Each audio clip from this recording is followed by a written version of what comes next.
Matapos ang pag-take over ng persona ni Akao sa persona ni Takamura, ay ngayon na i-review na natin ang chapter 173 and 174 ng Sakamoto Days. Ay sa wakas, masasaksihan na natin ang tunay talaga na nangyari kina Uzuki at Akao noon matapos ang insidenteng pag-rescue ni Kindaka kay Uzuki nung hinulog nito ang vial ng antidote, na kung saan ay matutunghayan niyo ang never before seen na istorya ng pagsasama ni Akao at Uzuki na nauwi sa isang trahedya. Kaya naman, this is Mr. Unmaken at huwag na natin patagalin pa. Let's go!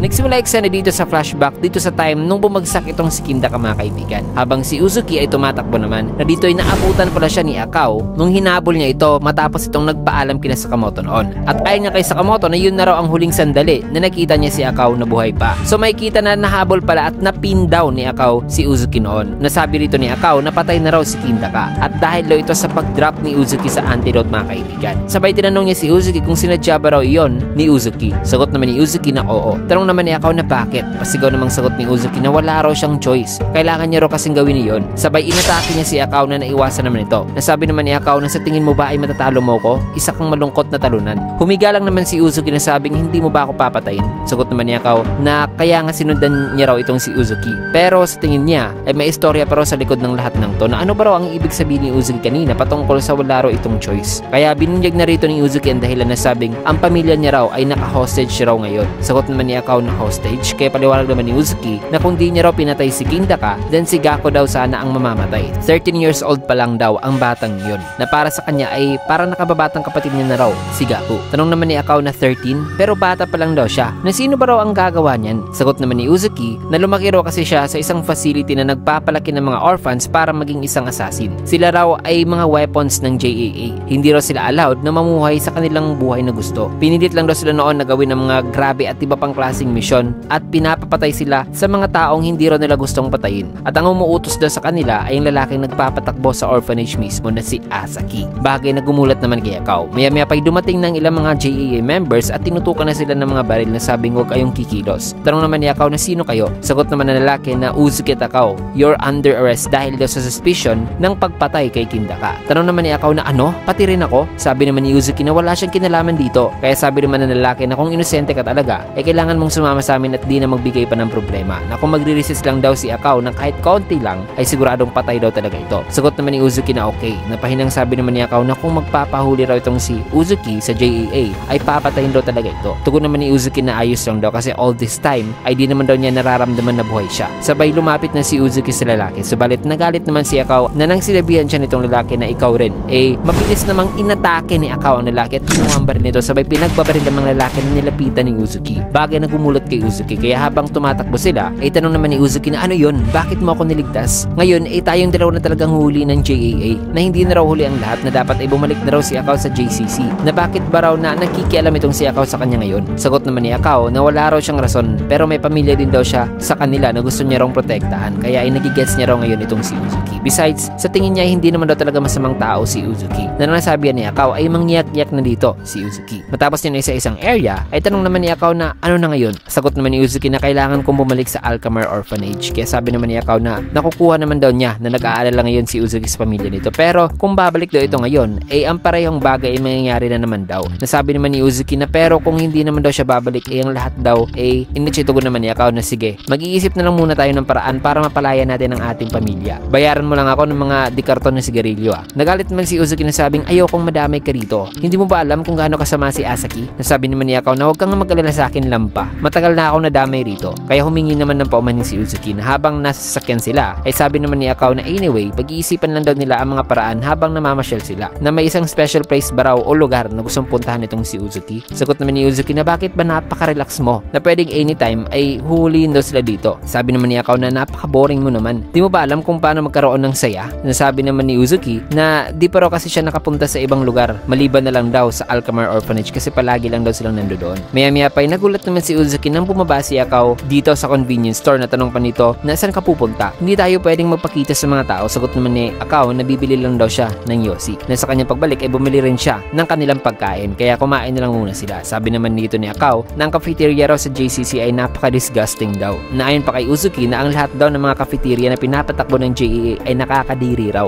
Na may isang teorya pa nga raw na dahil sa ang mga assassins ay lagi raw stress, ang sense of taste daw nila ay pangit din. Nasabi naman ni Akao na hindi siguro yan totoo. Na sayang wala daw silang masyadong convenience stores sa mga JAA branches. Sagot naman ni Uzuki na ang mga regular companies ay di raw kasi nagkikipag-business sa mundo ng assassin. Nasabi naman ni Akao na ang bad trip mo naman. Matapos niya huminto muna sila sa gasoline station. Nasabi pa ni Akao na di raw siya marunong mag-fill up ng gas. Nasabi naman ni Uzuki na teka muna, parang alam ko na kung paano gawin. Yung nichean naman kay Akao na sige na, iwanan na lang natin itong sasakyan dito.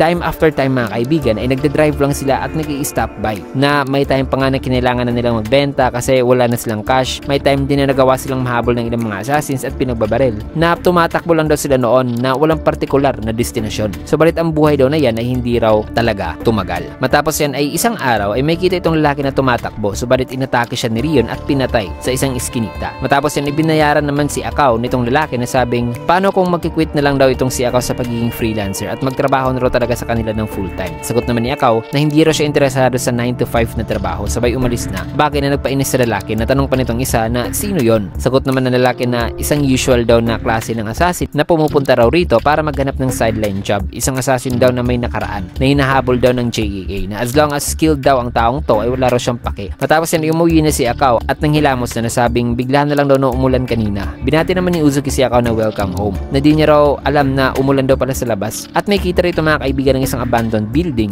na tinitirhan nila ngayon ni Akao na mga isang taon na raw silang tumatakbo kaya dito raw silang dalawa nagtago. Sabi naman ni Akao na mukhang maganda raw ang kanilang hapunan ngayon Sabi naman ni Uzuki na may nakita raw kasi siyang emergency food sa backyard na habang nagsasalita siya ay may napansin naman siyang dugo sa kamay ni Akao kaya sinabihan niya ito ng dugo. May pinatay ka na naman Rion. Nainis naman si Akao kasi nakalimutan niyang ma-wash off ang dugo sa kanyang kamay. Na sabi pa ni Uzuki na di ba sinabi ko na sa'yo na ang pagpatay ng tao ay nagiiwan daw talaga ng trail na paano na lang daw kung mahanap sila dito ng JAA. Nasabi naman ni Akao na kinover naman daw niya ang kanyang mga tracks. In which ay sabi naman ni Uzuki na hindi naman daw yan talaga ang issue. Kaya sabi naman ni Akao na kailangan natin ng pera. Tumigil ka na sa pagiging ganyan. Pwede naman nating i-conceal ang ating identities para maghanap ng trabaho. Kailangan natin ng higit pa sa mga mani. Nakakalimutan mo siguro kung ano ang kailangan nating gawin, di ba? Kailangan nating ubusin ang mga nakabantay sa Alcamar para iligtas ang mga kasamahan mo. May mahigit 20 veteranong assassins ang nagtatrabaho doon sa orphanage, di ba? Na masyado raw silang lugi sa armas at tao. Na nakukuha ba raw ito ngayon ni Uzuki na kailangan daw talaga nila ng pera kasi money talks daw. Sabay sabi pa niya na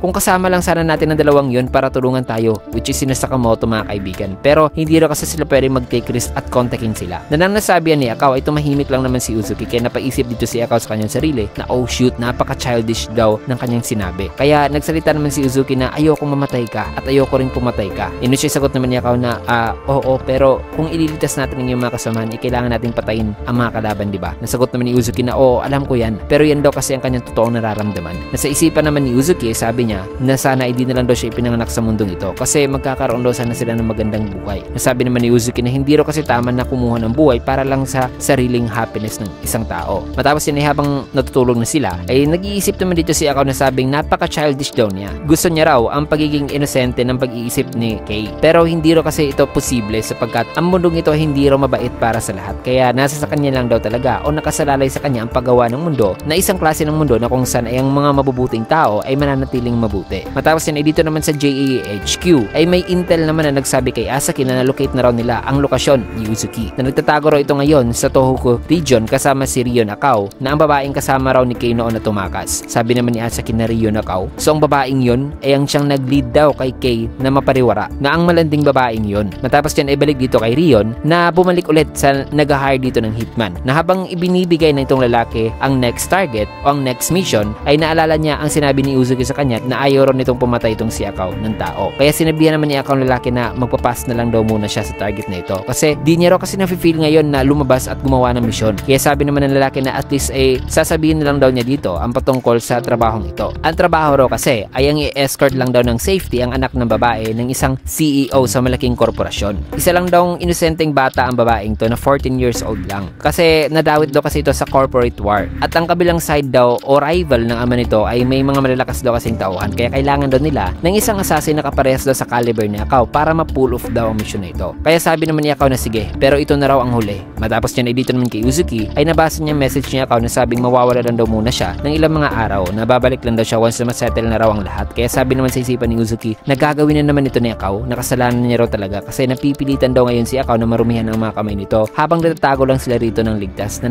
napakaduwag niya raw talaga. Maya-maya pa'y bigla namang may pumasok na si Asaki pala, na sabing, paano ka ba nabubuhay sa napakaduming lugar na to? Bagay na lubos na gumulat kay Uzuki na sabing, Asaki, paano mo ko nahanap? Sagot naman ni Asaki na ang iyong munting paglalakbay ay tapos na. Babalik na tayo sa Alcamar Cave. Sagot naman ni Uzuki na hindi na ako babalik doon, hindi mo na ako mapipilitan pa. Kaya sabi naman ni Asaki na alam ko ang iniisip mo. Gusto mong isalbang yung mga kaibigan sa Alcamar, di ba? Sige, gagawa na lang tayo ng kasunduan dito. In which ay dagdag pa ni Asaki na gawin mo lang itong huling misyon na ito. Ang trabaho mo ay ang i-eliminate ang isang skilled down na assassin. Nakumplituhin lang daw ni Uzuki ang misyon na ito at ipinapangako niya raw na ang mga kaibigan ni Uzuki sa Alcamar ay makakalaya. Pumikit lang naman si Uzuki at nire-recall niya ang kanyang memories sa mga kaibigan sa kanyang mga kaibigan. Kaya tanong pa ni Uzuki kay Asaki na seryoso ka ba talaga sa sinasabi mo? Habang sa isipan naman ni Uzuki ay sabi niya na kung gagawin niya raw misyon na ito, then mabubuhay na raw siya kasama si Rion at ang kanyang mga kaibigan ng mapayapa at magkasama. Pero wala pa naman daw siyang napatay na tao na intentionally daw talaga, kaya kaya niya ba raw ito? Matapos din ay sa isang sasakyan ay sabi naman ni Akao habang ini-escort ng mga kaibigan ang babae, na sabi niya rito sa kanyang isipan na napagpasya niya na raw